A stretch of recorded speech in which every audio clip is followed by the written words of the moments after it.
Of all అందరికి happy Dasara. ఇక దసరా అనగానే ఫస్ట్ మనం ఏం చేస్తాం, ఇక ముక్క చుక్క నైజాంతి అంటారు. సో ఇలా చుక్క గురించి మాట్లాడదాం. మనకి ఆ ఫ్యాట్ లాస్ కి సంబంధం ఏంది అసలు?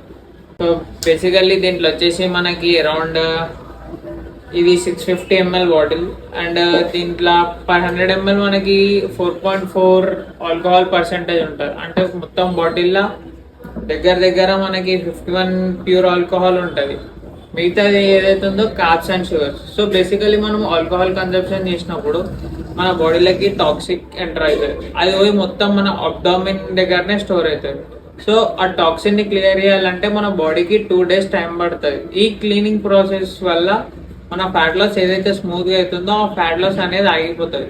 ఈ టాక్సిన్ క్లియర్ చేయాలంటే 2 days పడుతుంది. ఏదైతే మన ఫ్యాట్ లాస్ అయితే అవుతుందో ఈ ఆల్కహాల్ కన్సంప్షన్ చేసినాం కాబట్టి దాని ద్వారా ఫ్యాట్ లాస్ ప్రాసెస్ అనేది ఆగిపోతుంది. మళ్ళీ 2 days ఆగి మళ్ళీ క్లీనింగ్ కావాలి అంటే ఇక మస్తు. బేసికల్లీ ఇక మన వాళ్ళు ఆగుతారా? 1 2 కాదు 4 4 5 బీర్లు లేపుతారు. ఇక మళ్ళీ ఫ్యాట్ లాస్ అవుతలే అంటారు. మళ్ళీ టాక్సిన్ అనేది కరెక్ట్ మన అబ్డామిన్ దగ్గరనే అవుతుంది. ఇది మ్యాటర్. సో ఫ్యాట్ లాస్ లో ఉంటే తాగదు.